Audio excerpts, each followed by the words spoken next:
Bonjour tout le monde. Aujourd'hui, on découvre une nouvelle épreuve, le PUMAC, qui est le tournoi de mathématiques de l'université de Princeton. C'est un sujet qui vient de l'épreuve de théorie des nombres de 2025.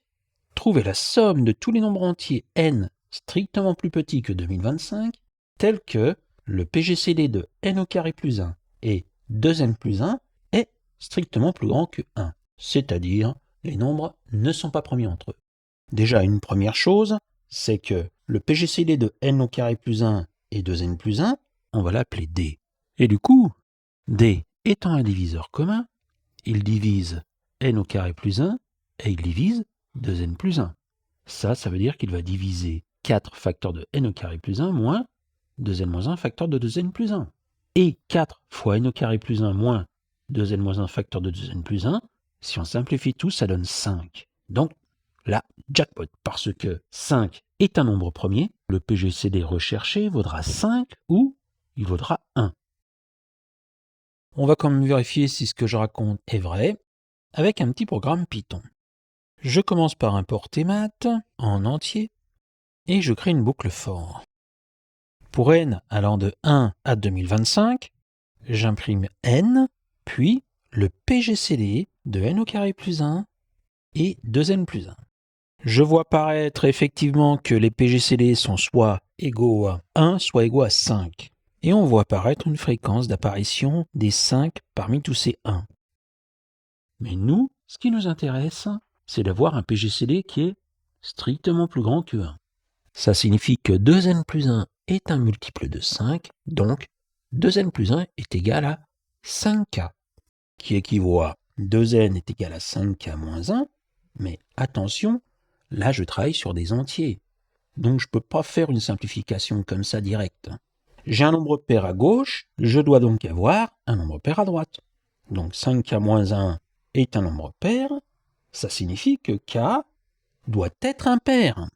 Parce que 1 pair fois 1 pair donne un nombre impair, auquel on retire 1, ça va donner un nombre pair.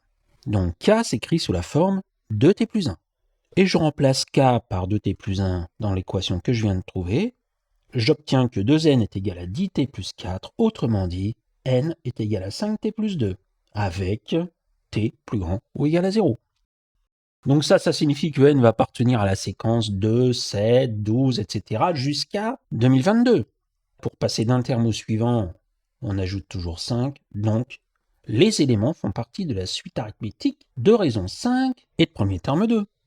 On sait très bien comment sommer des termes d'une suite arithmétique. On prend le premier terme de la séquence, le dernier terme de la séquence, on multiplie par le nombre de termes et on divise par 2. Des termes, il y en a combien ? Eh bien, 2022, c'est 2 plus 404 fois 5.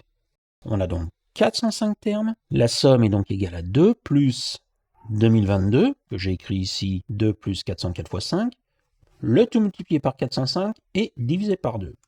J'effectue le produit de ce qui est entre parenthèses par 405, donc 2024 fois 405, j'obtiens 819 720. Pour les gens qui ne comprennent pas comment j'ai fait cette multiplication, je rappelle que j'ai fait une vidéo il y a quand même pas mal de temps de ça, qui était consacrée à cette manière d'opérer. J'avais appelé ça le turbo-produit, un truc comme ça. Et 819 720, je le divise par 2, ce qui me donne 409 860. Conclusion, la somme des entiers n vérifiant l'énoncé vaut 409 860.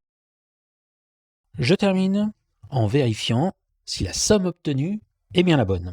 J'ouvre Python, j'importe math, j'initialise la variable somme à 0, et pour n allant de 1 à 2025, si le PGCD de n au carré plus 1 et 2n plus 1 est plus grand que 1, dans ce cas-là, à la somme, j'ajoute n. Et j'imprime n et la somme obtenue. J'obtiens effectivement que la somme finale est 409 860 et que le PGCD vaut 5 avec n qui appartient à la suite arithmétique de raison 5 et de premier terme 2.